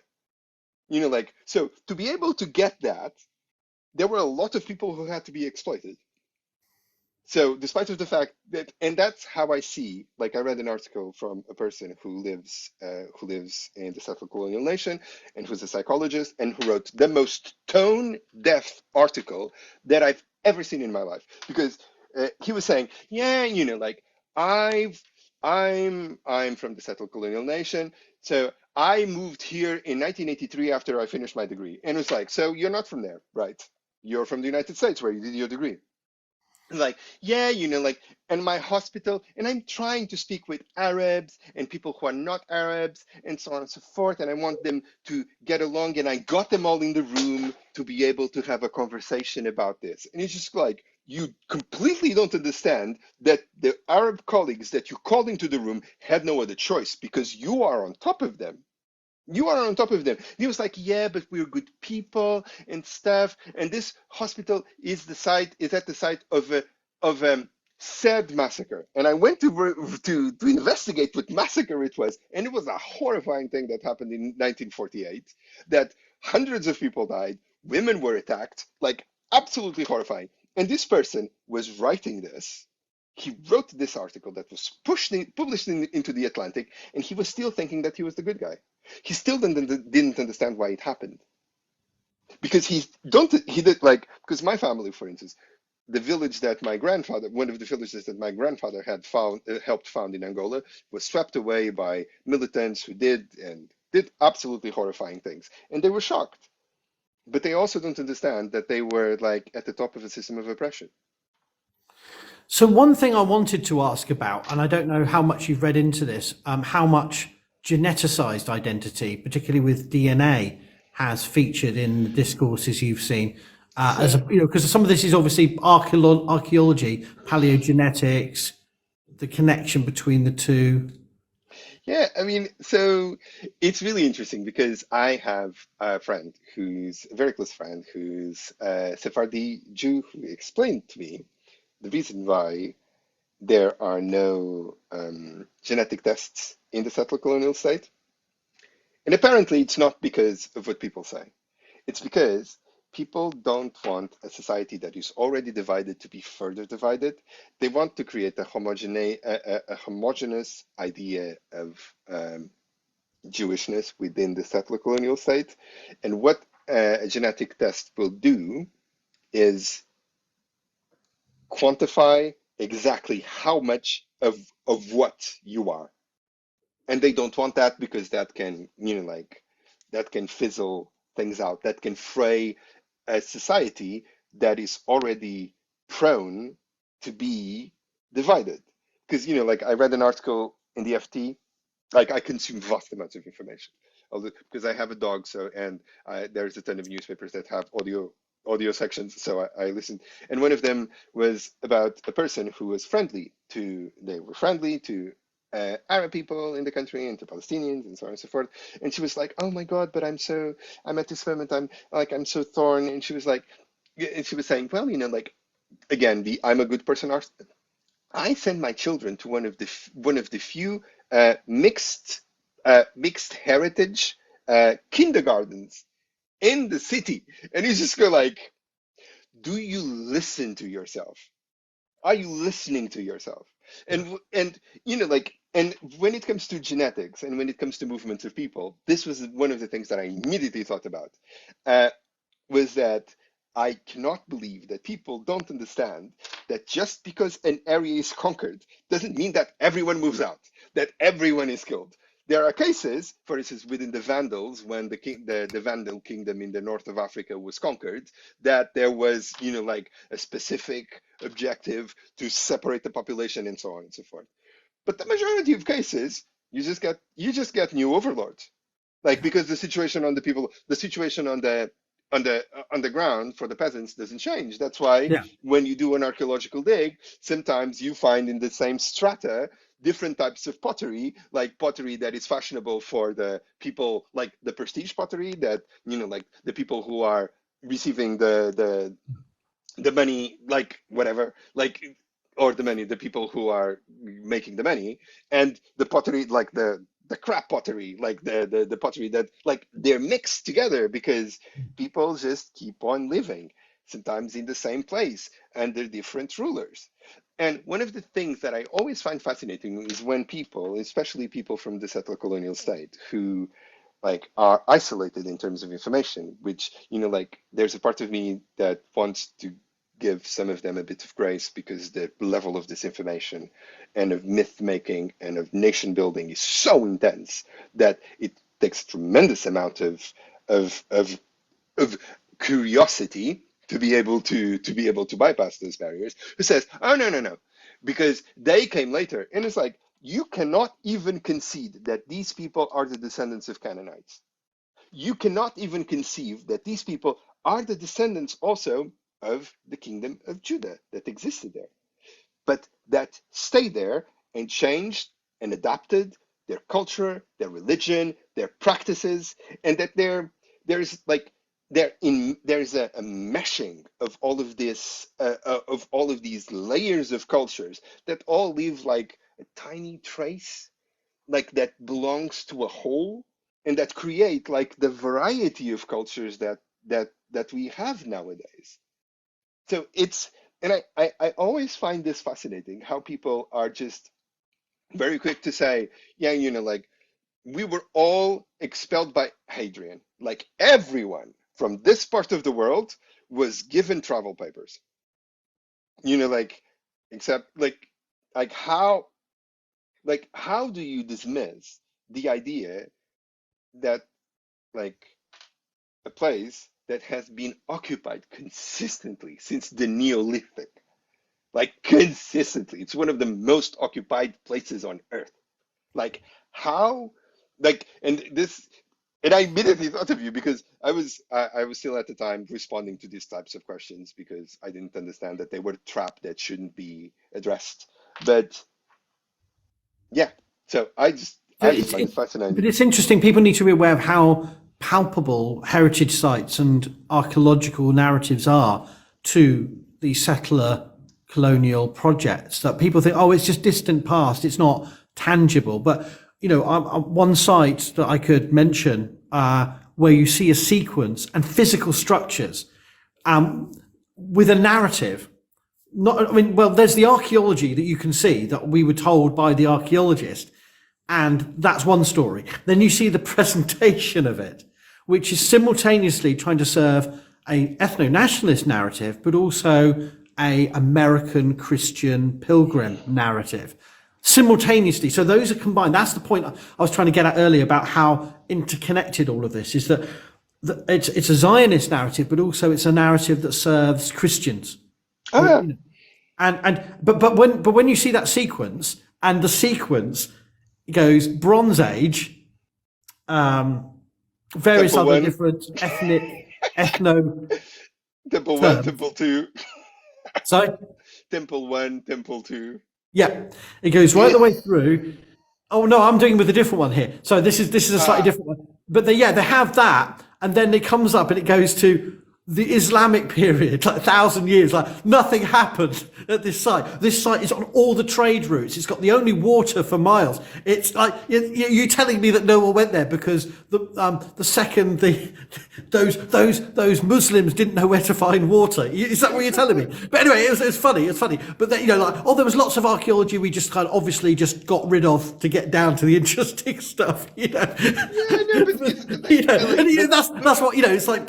It's like, and then of course the final phase, there's two archaeological phases on the top.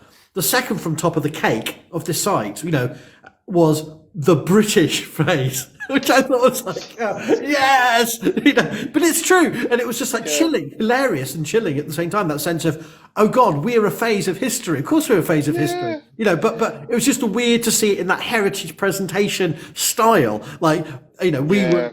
But then, of course, the most recent phase, and the site has a hallowed section with a reconstructed 1950s, 60s bomb shelter.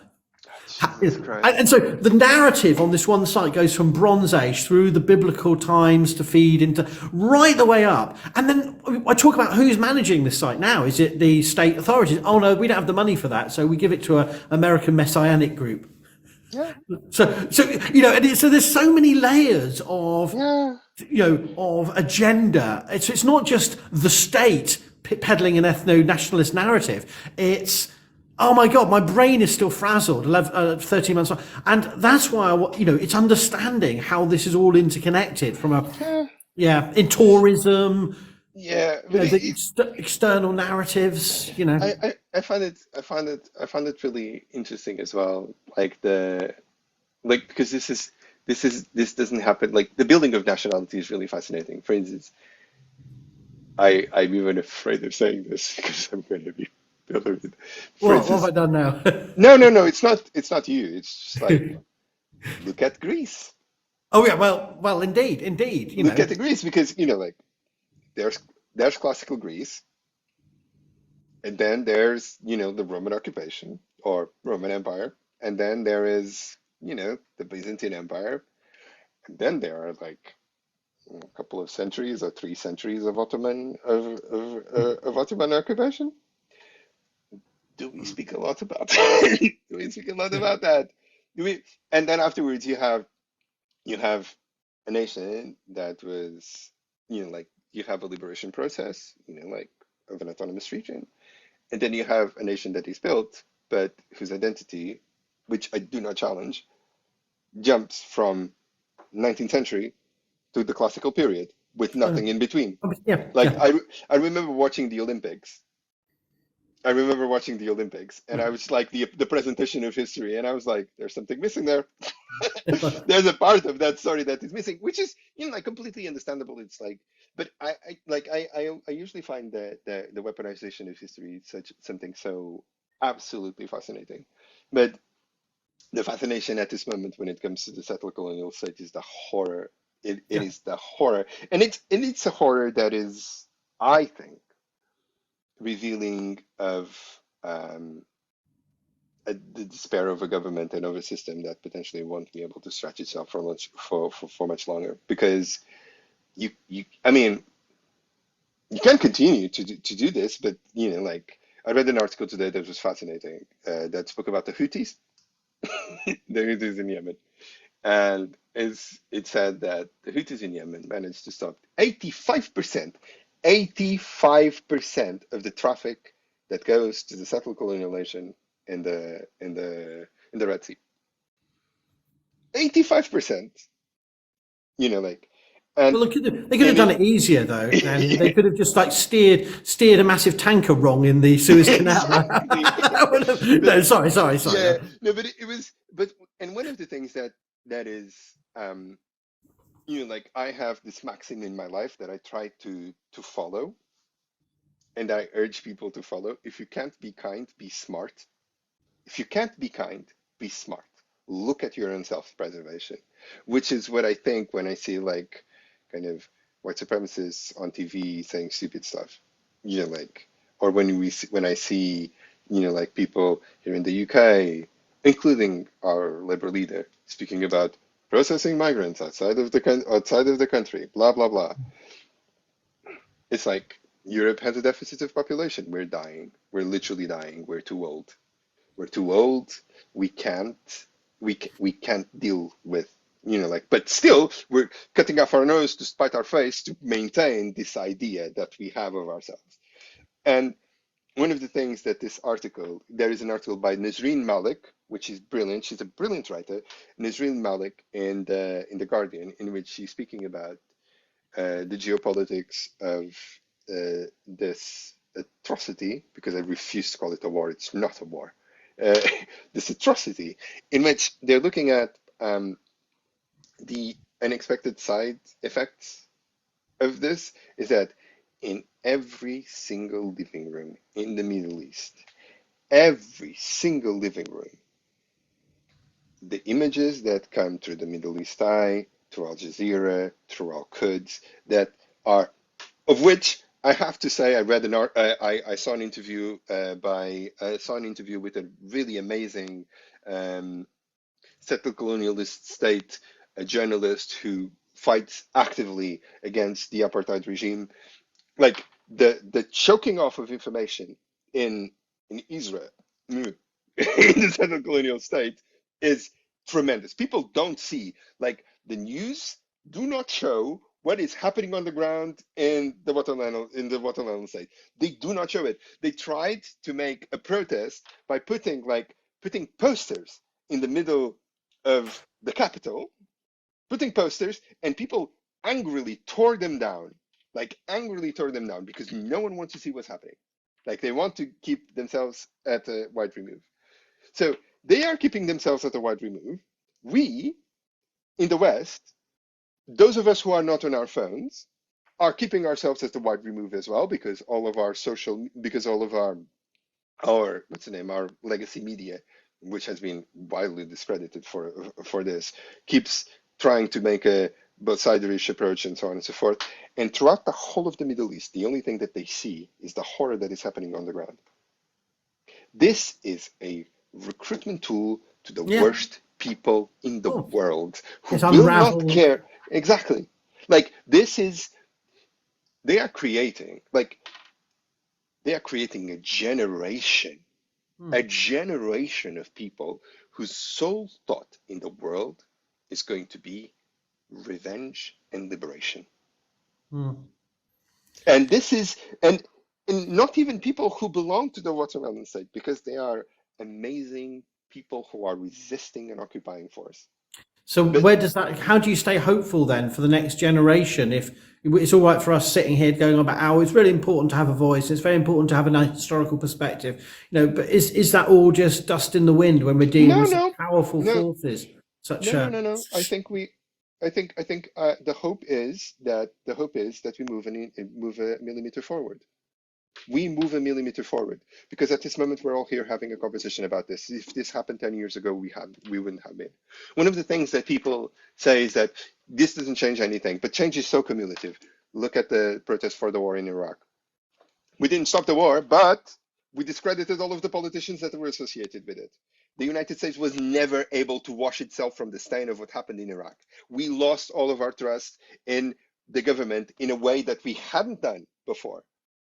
Then afterwards, Me Too, Black Lives Matter happened. And what did this give us? It gave us the language to be able to, it gave us the networks that were built upon all of these networks of protests that existed in the Iraq war. It gave us the language of liberation to be able to speak about colonialism, to speak about oppression, to be able to speak about all of these things. Not that it invented it, but it helped make it popular. We now are able to use academic words to speak about, for instance, intersectionality when it comes to issues regarding misogyny. We are able to speak about intersectionality when it comes to issues regarding racism. We are able to use the expression settler colonial state and colonialism and chattel slavery and all of these words. And like we are able to use these words because we were all cooked up in our rooms and we didn't have anything else to do. And we were able to be educated through this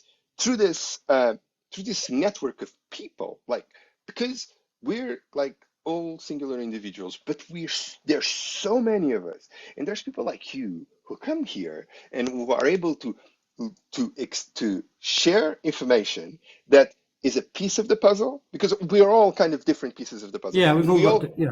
exactly, and we're all kind of coalescing together, and we help each other kind of create this community that is disparate, it's spread across the globe, but we do not feel alone now in challenging these things.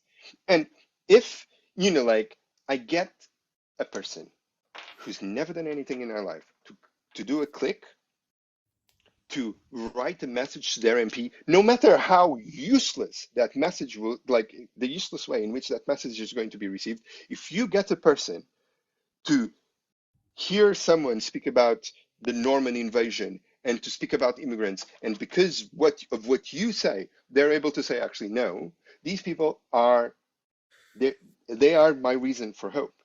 Well, it's not. I won't pretend. There's lots of, as I said to you earlier, I think there's lots of moments where I've either through lack of time, money, resources, or expertise, I haven't spoken up on things. And I think the more people do, the better. It shouldn't be just the same people. Like, for example, I made a decision when the war in Ukraine started. I wasn't going to do a pop series on the history of Ukraine and some kind of cringy attempt to capitalize on death and destruction. And likewise, I haven't done a, hey guys, let's learn about the history of the Levant, and let's look at and you could have said, well, Howard, that was a missed opportunity because you could have done that. But that would have, involved a lot of work and time to get it right because I'm not an expert in those regions, right?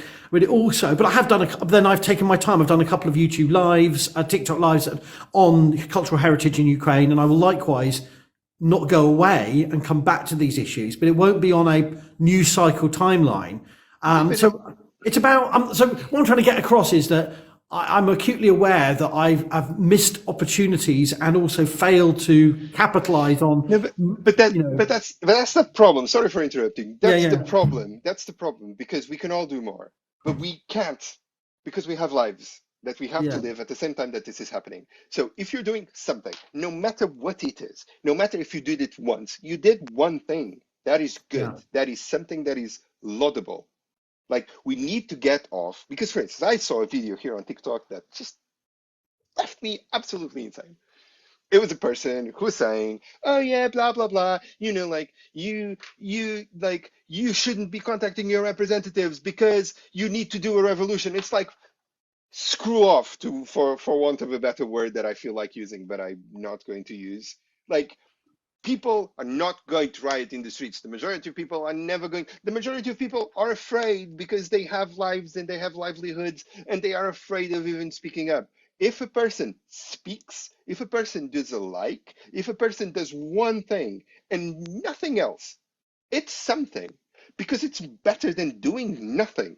And if a like is what you can do, and Yeah. if like you are an extremely busy person who's filled with papers to correct, the fact that you are able to take the time to be able to do a video about this at all is incredible. It's incredible, and it's going to help a lot of people. Like, I know that I have a tremendous amount of activity. I also am privileged. I have the privilege and the time to be able to dedicate to this. I consume news at a vast pace. But that doesn't mean that my contribution is bigger than yours, or is bigger even than the person who's clicking that button. Because we all have our levels of ability, we all have our levels of, but as long as someone is doing something, I think that's a victory. And I think that's a victory that we should celebrate, that we should celebrate. That's why, like, I know that sometimes my perspective can get a bit annoying because I'm a bit, I come across as a Pollyanna, like when I say, like, we need to continue doing this, we need to blah blah blah, and I say this in a calm and collected manner, when sometimes I feel like screaming, but it's for a reason, because I did a video that was really came from the heart, in which I said something that for me came really from the heart. I am not possible. I am the impossible person. I cannot exist in history until now. I cannot. Like, I'm a gay man who lives in London in a mixed race relationship. Like, like, I think you're but really honest though about this, and that's why it doesn't come. I don't know what the phrase you said. It doesn't come across as chiding or whiny, because if that's what you meant by that no, no, phrase, no, but no, no. because It's not. because It's not. It's not chatting or whining. I am like too positive. It's like the reason why I'm positive, and the reason why I think people should be oh positive, right, I see your point. Right. because the reason why I think people say it should be positive, it's not to disregard the realities of the world. It's just to make No. sure that everyone understands that we are only possible because of hope. Like, Yeah. hope is a thing that just gets us, like, gets us gets us existing. Like, because look at the liberties we have. Look at the, like, and if we can push it, like, if we can be positive about, like, trying to make a change, no matter how little it is in the world, I think it's a win. Howard, I unfortunately have No, to go. I think that's perfect timing and a wonderful, inspiring end message. But can I just thank you? That's been wonderful, and also to I know you've got a little hound that was very quiet, so I appreciate that silence. Oh, wait a second. Do you want to see her? I'll go and show you Suki. Yay, I want to show you. I'll go and show you Suki. Come here, Pups. Suki! In a second. Is it a snooze hound? Oh, Yum, there! yum, Look yum. at that. So this is my Suki, and she's like my best friend in the world at this moment. Oh, so So cuddly. yeah, she was, and thank you very much for all of the people who were here in the live. This was Yes. my first, and it was amazing. Yeah. Is this? Hang on. Was this your first ever live? Yeah. Wow. This is real. This is not just simply a moment. This is a historic moment. Thank you so much. Audience, you have witnessed, you have cast eyes over, listened over a moment in almost archaeological, momentous, life-changing blessings. But seriously, it's been wonderful. Thank you, Doggo. And I will see you very soon to have another chat at some point, but we must do this again. And hopefully when we can talk more optimistically about things, but you've filled us all with hope though, as well as perspective and educated historical context. So thank you, Elio. And I'll look forward to your videos on the daily. Thank you. Big Take care. hug. Thank you, I don't know how everyone. to. Yeah. Thank you, everyone. Bye. Sadly, we're all going to die. But while you're waiting, why not follow Archaeodeath? Subscribe now on YouTube.